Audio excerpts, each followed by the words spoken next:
अस्सलाम वालेकुम my YouTube family, कैसे हैं आप सब। मेरी दुआ है अल्लाह पाक आप सबको हमेशा हंसता मुस्कुराता रखे और हम सबको ऐसे ही रमज़ान मुबारक की बरकतें समेटने का मौका देते रहें और हमें तौफीक दें हम अच्छे से अच्छे तरीके से इबादत कर सकें।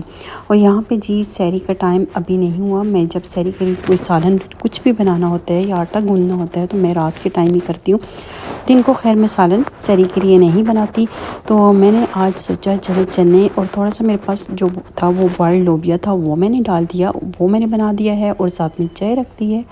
और यहाँ पे जी मैं बनाने लगी हूँ रोटी। और एक टिप देती चलती हूँ, ये जो मैट है ना, तो ये आप देखिए अगर आपके काउंटर टॉप पे ये स्लिप होता है रोटी बनाते टाइम तो बहुत मुश्किल होती है। तो आप थोड़ा सा ना पानी का जो है वो छिड़काव कर दें, छोटा सा, बस जैसे छींटा लगाते हैं ना ऐसे लगा दें पानी का काउंटर टॉप पे और ऊपर मैट बिछा दें, बिल्कुल भी स्लिप नहीं होगी। उसके बाद जी सालन बन चुका था और मैंने पेड़े बना के रखे हुए थे। फिर यहाँ पे मैंने सोचा सबसे पहला जो काम है ना, हम दुनिया के काम करते रहते हैं, दुनिया के काम हमारे चलते ही रहेंगे, लेकिन हमने अपने लिए टाइम निकालना है। 2 रकत नमाज़ पढ़ें, 3 रकत, लेकिन तहज्जुद लाजमी पढ़ा करें। उसके बाद फिर उसके जो अज़कार हैं साथ साथ देख लें, साथ साथ अपनी सहरी बनाते रहें और साथ साथ जो अज़कार हैं ना वो करते रहें।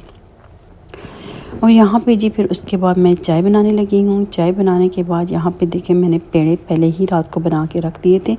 एक तो इनको रेस्ट मिल जाता है और रोटी बहुत अच्छी बनती है और इतना ज़्यादा मतलब इसको ना बेलने में भी ज़्यादा टाइम नहीं लगता। और यहाँ पे मैं आपको दिखा रही हूँ कि मैंने ये बाल वाले जो होते हैं वो वाले मैंने पेड़े बना के रख दिए थे। कुछ मैंने प्लेन रोटी बनानी है, कुछ रोटी के ऊपर मैंने बटर लगाना है और कुछ रोटी जो है उसके ऊपर मैंने घी लगाना है। अच्छा, यहाँ पे मैं आपको ये बात बताती चलूँ कि सबसे पहले ना आप अल्लाह का शुक्र अदा किया करें कि अल्लाह पाक हर इंसान को सेहत दे। मैं कहती हूँ कि सेहत है तो सब कुछ है, सेहत नहीं है, जान नहीं है तो कुछ भी नहीं है, कुछ भी अच्छा नहीं लगता। रिसेंटली मैंने 2 मंथ्स जो गुज़ारे हैं वो मैंने कैसे गुज़ारे हैं उनका मैं आपको बता नहीं सकती। कि अब भी मैं वो सोचती हूँ ना, वो तकलीफ़, वो मतलब इतनी तकलीफ़, इतना दर्द, और अब भी मेरी आंखों में आंसू आ जाते हैं। मेरे बच्चे इतने मजबूर हो चुके थे। 2 मंथ मेरे बच्चे जो है ना वो स्कूल नहीं गए। लेकिन यहाँ पे मैं सबका बहुत ज़्यादा शुक्रिया भी अदा करूँगी, बहुत ही ज़्यादा। मतलब एक तो होते हैं जो खूनी रिश्ते हैं वो तो है, उनके साथ हमारा एक ताल्लुक़ है, खून का रिश्ता है। लेकिन एक रिश्ते होते हैं जो एहसास के, और एहसास के रिश्ते अल्हम्दुलिल्लाह अल्लाह पाक की ये इतनी ज़्यादा ब्लेसिंग है कि इतने अच्छे एहसास के रिश्ते अल्लाह पाक ने मुझे दिए हैं इधर परदेश में, सऊदीया में रह के, कि यहाँ पे मेरी कोई सिस्टर, कोई फ्रेंड ऐसी नहीं है जो मुझे देखने ना आई हो, जिसने मेरे लिए दुआ ना की हो। और तो और मतलब मेरे लिए वो अपने घरों से खाना बना के ला रही थी, जो भी आ रहा था वो खाना बना के ला रहा था। मैं कहती हूँ अल्लाह पाक का जितना भी शुक्र अदा करूँ उतना ही कम है। और जो मेरी फ्रेंड्स मुझसे दूर हैं उन्होंने मुझे पल पल मतलब पल पल में उन्होंने मेरी ख़बर ली, मुझसे मेरी खैरियत पूछी, मेरी तबीयत का पूछा। उनको ये भी पछतावा हो रहा था हम दूर हैं, कुछ कर नहीं सकते, लेकिन दुआ से बढ़ के कोई भी नहीं है। रिलेटिव्स तो रिलेटिव्स हैं, जैसे कि मेरे हस्बैंड के मामू, मानी, चचा, सब मतलब जो एहसास के रिश्ते हैं ना, मैं उनकी बात कर रही हूँ।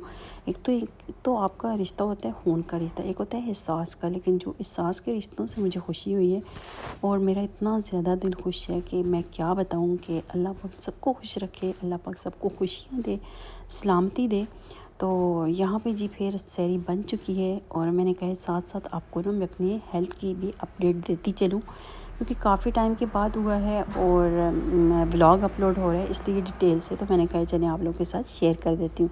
यहाँ पे सहरी बन चुकी है। आजकल जो है वो ठंडा ठंडा मौसम चल रहा है और सहरी के टाइम तो ठंड लगती है, तो इसलिए हम टेबल पे नहीं करते सहरी। हम लोग, मैं और मेरे हस्बैंड जो हैं वो हम लोग नीचे ज़मीन पे बैठ जाते हैं कारपेट पे, और अम्मी जो हैं वो बेड पे होती हैं, क्योंकि उनको भी सर्दी लगी होती है तो उनको बेड पे ही सहरी दे देती हैं।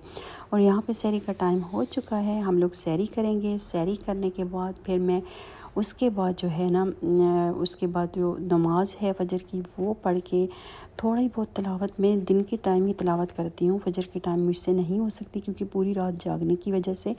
फिर उसके बाद जो है आप लोगों के साथ बहुत ही अपनी यूट्यूब फैमिली के साथ जो बहुत ब्यूटीफुल क्लिप है वो शेयर कर देती हूँ, जो अज़कार हैं वो शेयर करती हूँ। और यहाँ पे देख लें कि काफ़ी टाइम से मैं जो है वो चेयर पे ही नमाज़ पढ़ रही हूँ। तो इतना मेरा दिल करता है कि मैं ज़मीन पे सजदा करूँ, और ज़मीन पे सजदा करने का जो मज़ा है ना, वो ना तो चेयर पे बैठ के नमाज़ पढ़ने का मज़ा आता है, लेकिन क्या करूँ, मजबूरी है। एक टाइम ऐसा था कि मैं लेट के भी नमाज़ नहीं पढ़ पा रही थी। अल्लाह पाक का करम हुआ है मुझ पे, अल्हम्दुलिल्लाह अल्हम्दुलिल्लाह। और बीमारी जो है ना वो अल्लाह पाक की याद है, और बीमारी ना हमें अल्लाह पाक के बहुत ज़्यादा करीब कर देती है। तो ये है कि मैं यही दुआ करूँगी सबके लिए, अपने लिए, कि अल्लाह पाक हमें हर अच्छी बुरी नज़र से बचाए, नज़र बद से बचाए। नज़र बहुत बुरी चीज़ है जो इंसान को खा जाती है। बाकी प्लीज़ इस रमज़ान अल मुबारक के महीने में स्पेशल मुझे, मेरी फैमिली को अपनी दुआ में याद रखना है। फिर मिलूँगी। अल्लाह हाफ़िज़।